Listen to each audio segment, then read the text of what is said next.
Another year, another end to the misery. Welcome back to the Northern Steel Podcast, episode 94, named after that famous legendary 94, Chris Timmons, everybody. The pukey man himself throws it up, throws it all on the line, throws it all up onto the field just for you, Lawrence Timmons. Shout out to you. Welcome back to the podcast, Northern Steel Podcast. I'm joined again with my brother Chris, the original co-host to the show, and we are. This podcast is following the wild card loss to the Baltimore Ravens. Steelers fall to the Ravens 28-14 in a not a shocking factor. We all saw it coming. Chris and I talked about it on our podcast last week that we didn't think it was going to happen. Yeah, sure, we picked the Steelers, but only because we felt like we had to. But our attitude was that it was not going to go well, and it did not go well. Chris, do you want to give me some thoughts from that game that you had about that? I know you were very upset. Torture, sadness, darkness. All words. Those are thoughts. All words that come to mind when I think of how the Steelers did against the Baltimore Ravens in the playoffs. Oh gosh, there's a point where I got up from the couch, might have said a few slurs. Well, by slurs, I mean curse words. Sure. Yes. And non-derogatory. Yeah, absolutely. No, absolutely not. And sorry, I thought I heard a cry. It might have just been myself. Reflecting on the game. Yeah, it was just really bad. I was so disappointed the entire time, right from the start. Ravens went down and they were scoring on us. Our offense was doing literally nothing up until the second half. And then, we just had two positive drives and we couldn't do anything about it. And again, the thing that stuck out to me, which is really disappointing, is Tomlin lives in his fears, because there's so many times where like 4th and 1, 4th and short, and we just don't go for it. And for a game that we need to be aggressive, at least show that we want to be there. And I bring that up too, because how often did the Ravens go for it on 4th down or whatever with 1 yard to go? Probably 4 times, I swear. Yeah. Just because they're like, well, we don't want to give them the ball back, which I don't know why, because it's not like our offense was doing shit, but but still, it was just like they were going for it when they were up by 2 to 3 touchdowns on us. And it's like, they didn't have to. They could have relied on their defense, who's been playing phenomenal and stopping us. But, they're like, no, I mean, we don't want to give them a chance to get back into the ball game. And I think that's the separation of what makes you a really good and aggressive coach. And that's exactly what you need in the postseason. Yeah. He made other coaching choices even before the game started. I thought, they talked really highly about Corey Trice leading up to the game, and I thought them making him inactive didn't make any sense. Making Preston Smith inactive didn't make any sense. Wilson. Well, yeah, with those guys practicing all the time, that is, regardless if you're like, well, they haven't time to be cohesive. Who cares? Because you guess what's not cohesive anyways? The entire offense. So who cares, right? Mike Williams, they traded a 6th round or a 5th round pick maybe for, and he had 9 snaps in this playoff game when Tomlin said himself, oh, you're going to see more Mike Williams. And he had 9 snaps. And again, made another great play on the sideline, but 9 snaps all he had. What was the direct quote he said? He said, keep watching. And in my mind, I think that's actually what he told Mike Williams to do from the sidelines. He's like, watching. Mike, can I play? He's like, nah, just keep watching, dude. So I think we all just took it out of context a little bit. Van Jefferson did get a touchdown, which I was like, I straight up was like, oh, good job, Van. Way to go. And I was watching with my buddy Kyle. Shout out Kyle. He doesn't listen to this. No one does. But he was like, oh, hey, Van Jefferson scored a touchdown. that's pretty awesome to get your number 4 receiver a touchdown. And I was like, ooh. And he goes, number 3? Ooh. He goes, no. And I was like, yes, Van Jefferson is our number 2, technically. So, yeah, just rough decision making, and obviously a 6th playoff loss, now breaking the record for the biggest playoff drought in Steelers history. Tomlin's been blown out in every single playoff loss of the recent time. We cannot get started. We're being outscored like 70,000 to 0 in the first quarter. It's abysmal, right? So there's not really much more to say, I feel like, about the game, because I don't know. If you like the highlights that we do, I'll do those later. But this is kind of a quick one because this is going to be the wrapping up our season as well. And there's not really much more to say. One of the things that's frustrating about doing these end of the year recaps is because these past 2 years and the past 8 years, honestly, have all ended the same way. But these 2 years that we've been doing, especially, where it's like the same record, same getting blown out, same questions are still there, and there's one denominator, and it's Mike Tomlin. And unfortunately, whether you want him to or not, we're on the side that we don't want him anymore. Mike Tomlin's going to stay. And I say that we don't want him anymore, and that doesn't. When I say something like that, for people who are listening at home, when I say I don't want Mike Tomlin to coach this team anymore, that is not taking away the accolades he has. That's not taking away the coach that he has been for this team. He's been there for almost 2 decades. It's gotten stale. It really has. So I think it's time to move on. They're not going to. They already had a press conference today. He's not moving on. But I think it's time to move on. He's gotten stale. And people say, well, if he leaves, he'll get a job in a second. That's great. I'm glad he will. Well, if he leaves, you're not going to be able to replace him. I don't care. I would rather take a losing season than for us to continuously bash our head into a brick wall, hoping for a different result. Well, if he leaves, what if he wins somewhere else? Again, good for him, man. That we can't keep doing the same thing over and over again. And I think that's what the stressful and I guess, like, what's the word? Like, the non-exciting part about this whole thing is, and about like why I even question maybe doing the podcast for next year, is because it really seems like we're just going to run it back, Chris. It seems like Tomlin's coming back. Both coordinators might be coming back, even though they should both be fired. And hopefully they are, because we don't know, because we're going to take a big break between now and free agency before we come back for potentially the last time.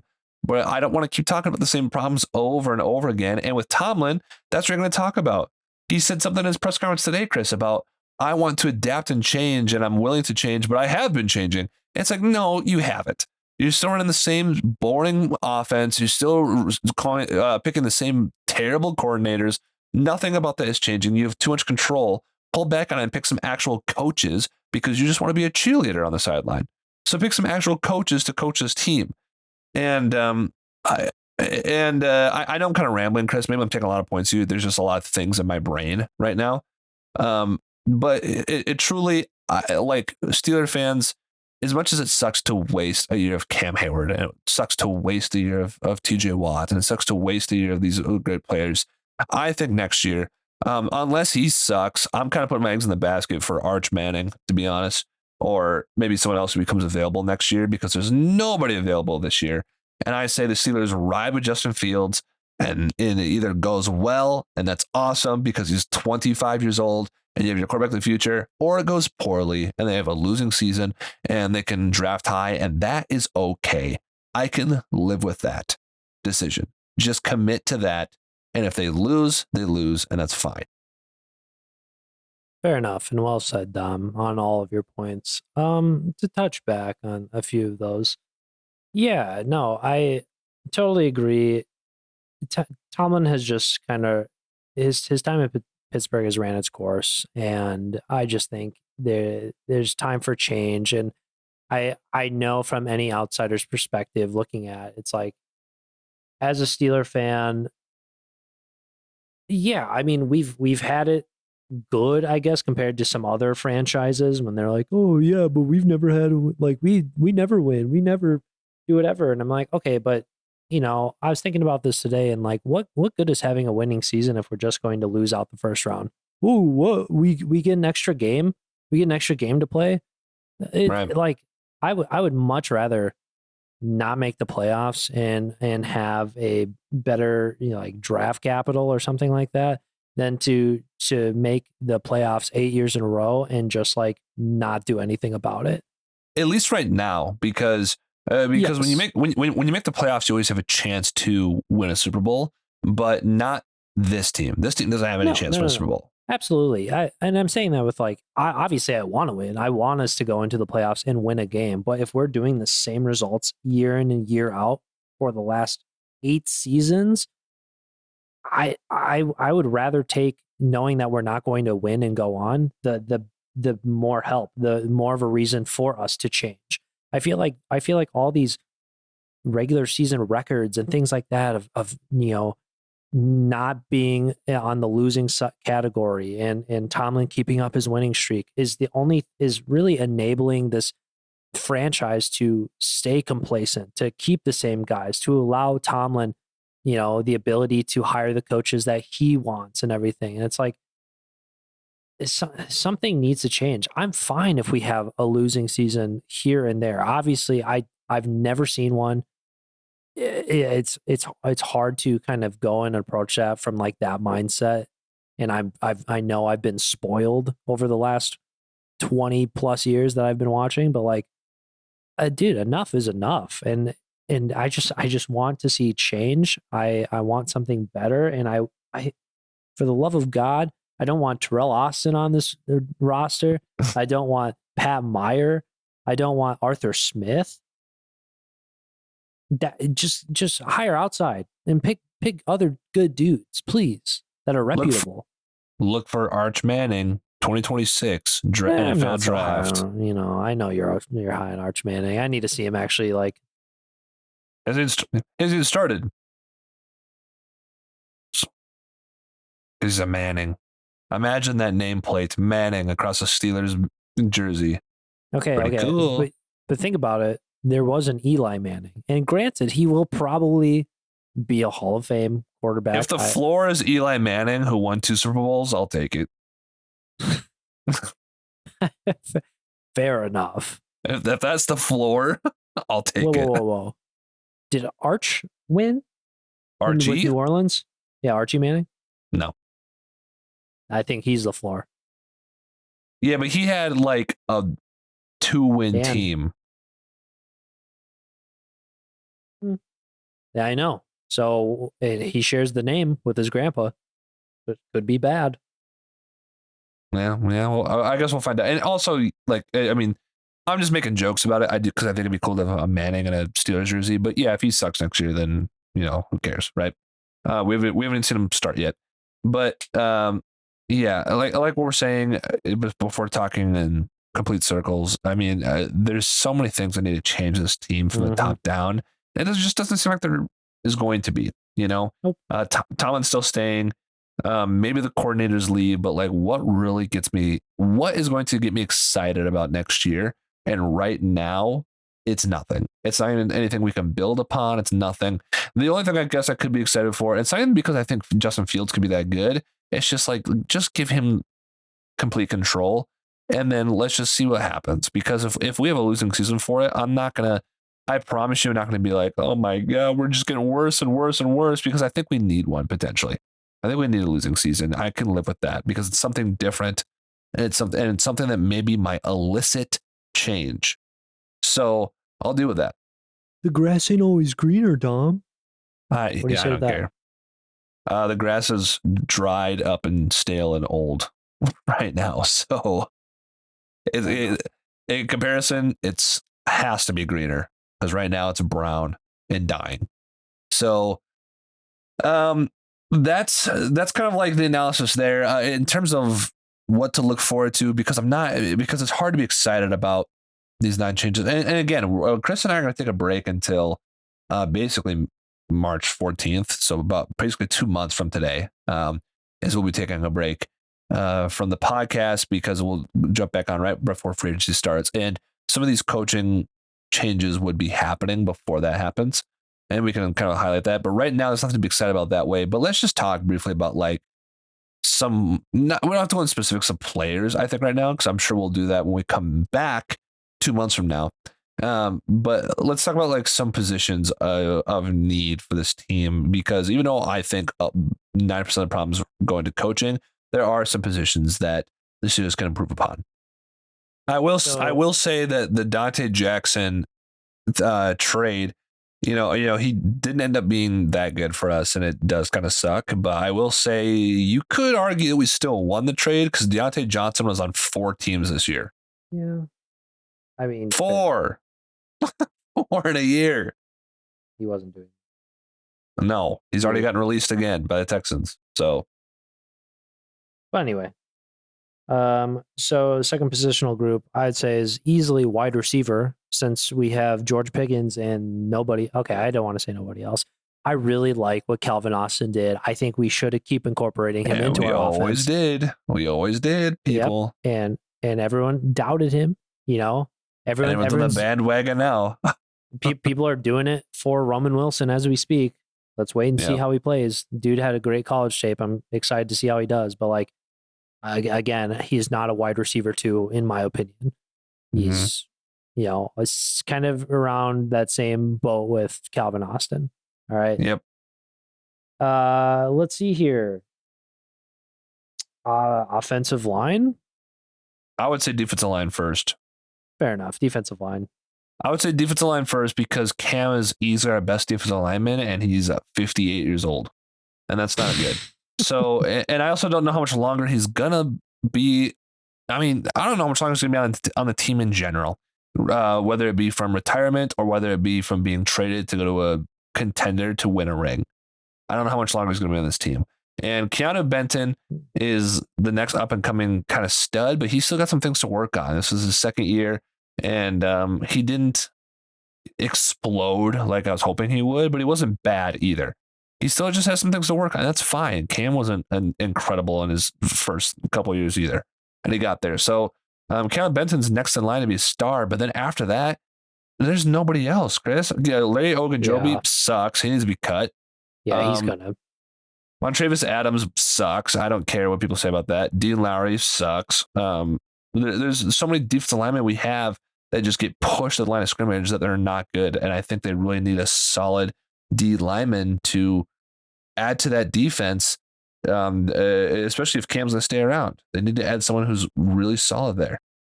Agreed. No, that's a good point. Lineman, it's more, to me, offensive lineman, sorry, is more for like depth, I guess, because strike me dead, truly. But I think the offensive line is actually pretty decent, and I think the coaching is the main problem. And I think if we had a different coach, we'd have a different story. Not to mention, I do believe Dan Moore is not returning. So I think automatically that is going to put Broderick back in the position that he is supposed to play. And I think Troy Fautanu is going to play right tackle. I really do. And I think it's going to be a better situation. Hopefully we have a better O-line coach. When you got Isaac or James Daniels, whoever they decide to keep, but we got one of those at guard, and McCormick at guard, who had a solid year, and Zach Frazier, who had a really good year. I mean, I think this might be a hot take. I think our O-line could be really good. I know Broderick sucked, but with a better offensive line coach and him playing the position he's supposed to play, they could be a good line next year. So offensive lineman is not really high on my list of things they need, except for maybe depth, I guess. Can we just take a second to just complain about Dan Moore? Because I'm so irritated because we gave this man so many chances. And it's another case of Tomlin and his vets getting playing time and playing when they don't deserve it. And then, what's this? He actually does really well at the beginning of the year. And everyone's like, he turned a page. He's doing it. He's finally figured it out. And then he's like, nah, I'm going to go back to the way it was, and then let up the most sacks on my side from like the last 3 weeks of the season. Respectfully, Dan Moore, fuck you. Dude, get off my team. Get off the Steelers. I'm so over it at this point. Yeah. We've had to watch your bum ass over on that side for the last 4 or 5 years. Oh God. And I know it's not your fault. And I'm sure you're a hard worker. I would love to have you as a backup, but you're not going to be on this team. You're probably going to start Yeah. because Tomlin has a hard on for you. Get off of our team, please. Yeah. And the only reason why I'm not adding quarterback to the list of acquisitions is because I truly don't think there's anyone available that is worth a damn this upcoming Jackson free Dart, agency. dude. Oh, Well, thought you meant I was the going draft. to free agency. Well, and kind of the draft too. Jackson Dart might be there, but like he is scouted as a third rounder or later, and maybe he's good. But I don't want to put all my eggs in a basket that's going to be the saving grace right now because that's harder to know, right? I would say quarterbacks lower on my list because I don't think any acquisitions are good enough, except for, and I also don't think this guy is going to be available. But if for some reason Justin Herbert was available, because I know a lot of Chargers fans are for some reason Dude, hating on oh him. my God. I'm so angry. Oh, this podcast sucks, dude. I need to be good. I know a lot of Chargers fans are hating on Herbert because they don't win playoff games either. But we'll happily take him if they want to get rid of him. But that's it. Seriously, like I would take him. Otherwise, there's no one else I care about, and I think they should drive Fields.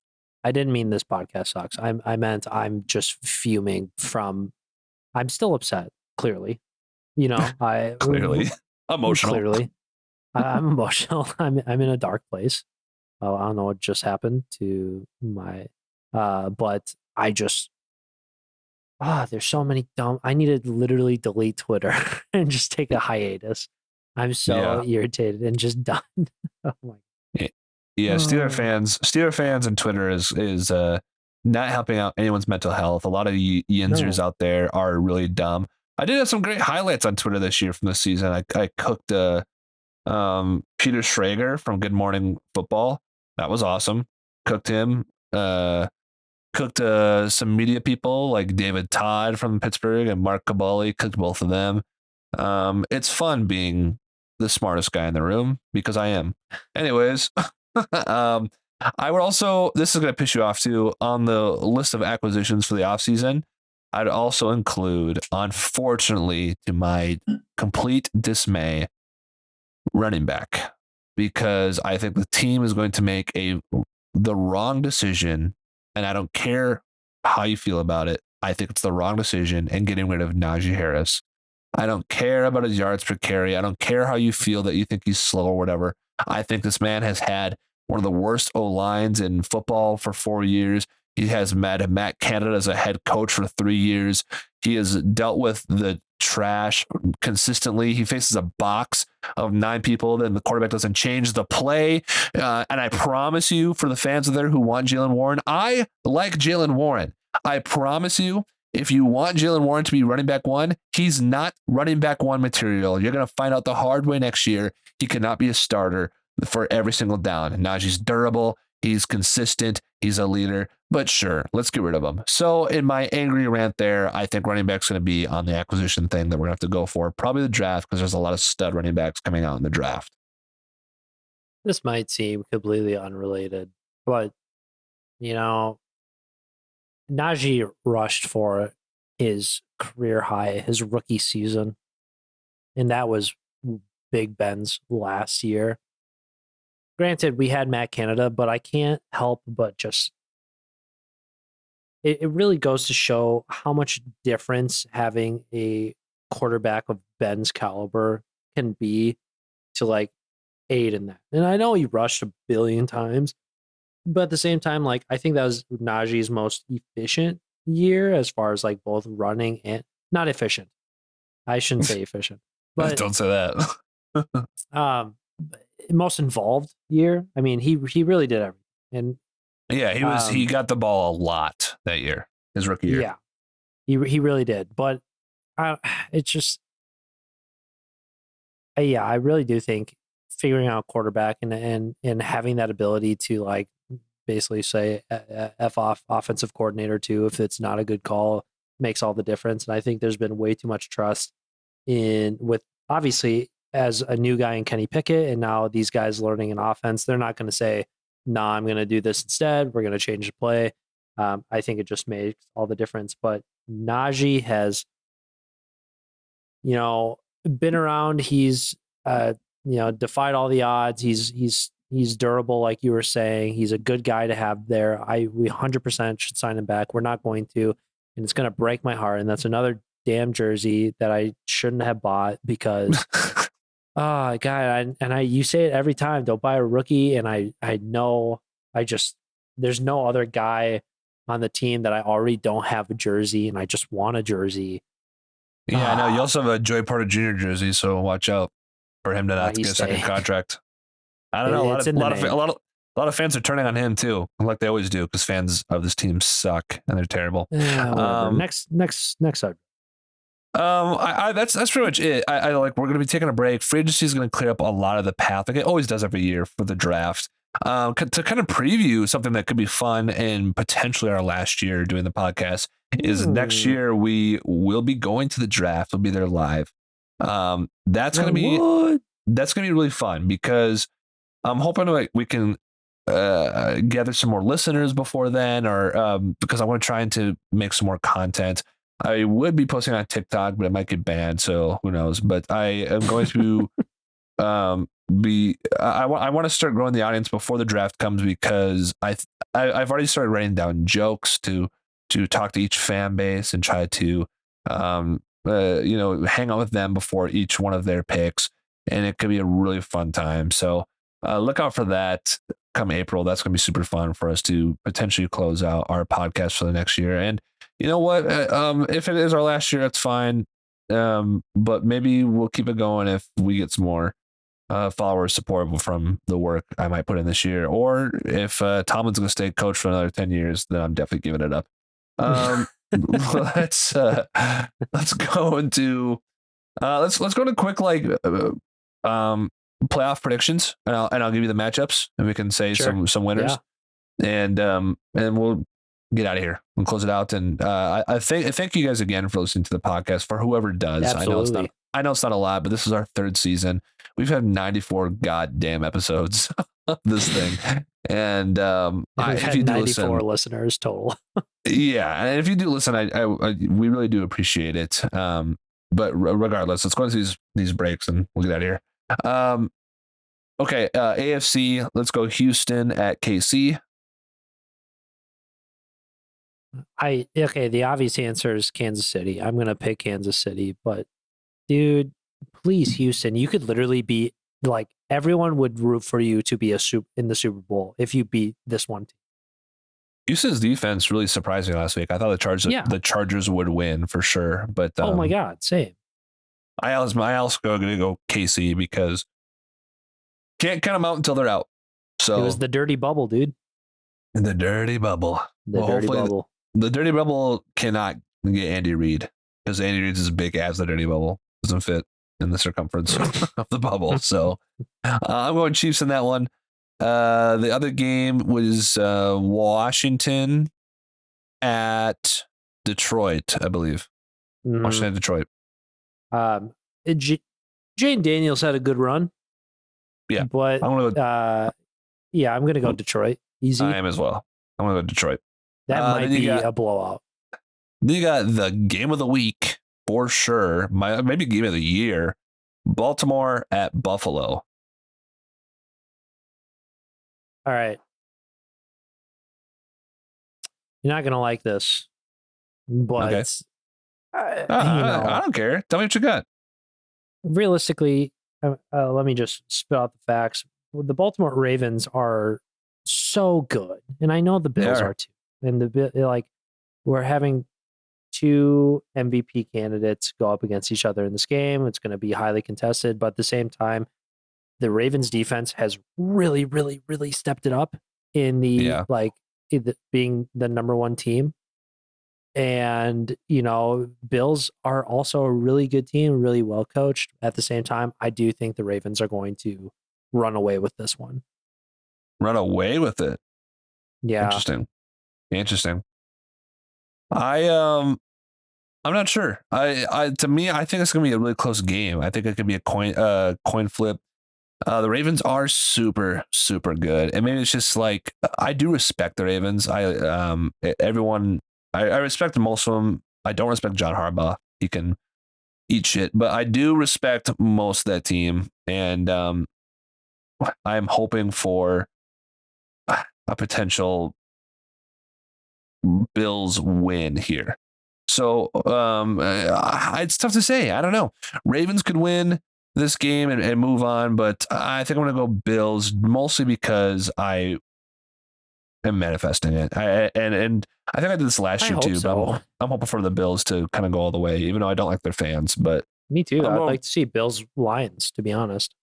Yeah, for sure. And then the last one for this weekend is Rams, unfortunately, beating the Vikings, and Rams at Eagles. Eagles. I mean, Rams are a good team, and if they played like they did last week, honestly, it could be a really competitive game. I just feel like if the Eagles are feeling good, they're going to be a really tough team to beat in the NFC, and honestly, could be a Super Bowl contender this year. Yeah. So I'm just feeling it's going to be Philadelphia on that one. I'm going to go Eagles as well, and then that will leave us to championship round, which yours is different than mine. So I'll do Chiefs. I'll do Ravens at Chiefs for you. Ravens. Yeah, I think whoever plays the Chiefs in the championship game, I'm going to go with the away team. So mine's Bills at Chiefs, and I'm going to go Bills. So, and then on the NFC side, it'll be Eagles at Detroit. I got to go Detroit. They're scrappy, man. Me too. I got Detroit as well. And now that I'll give you Ravens at Lions for the Super Bowl. You ready for this one? Yep. Who's the Lions kicker? Jake Bates or something. Gyllenhaal or what? No, something like I don't remember. It's some I don't know. Some white dude. It's going to be a close game. Yeah. And Jake Bates is going to look at Justin Tucker, and be like, "I'm breaking your record," because Justin Tucker broke the record playing against Detroit when it happened. Yeah. And he's going to say, "I'm breaking your record," and he's going to kick a 67-yard field goal to win the game in the Super Bowl. Oh. So, what's funny is obviously our two matchups are different in the Super Bowl, but if the Ravens play the Lions in the Super Bowl, for some reason, I feel like the Ravens win that one. And if the Bills play the Lions in the Super Bowl, for some reason, I feel like the Lions win that one. So that's where I differ there. But we'll come back in March. We'll let you know who won, and because I'm sure you didn't watch it. I'll let you know who won 2 months later. I've been dying. Who won? When is this episode coming? Thank you so much for listening to the Show podcast. You can follow us on Instagram, YouTube, TikTok for 5 more days, and then Red Note, the Chinese app, and then Lemonade, the other app. And and wherever else you can follow us before they all get banned, or who cares? Thank you for listening. My name's Dominic. This is Chris. We'll see you guys in March. Peace. Peace. Go Steelers.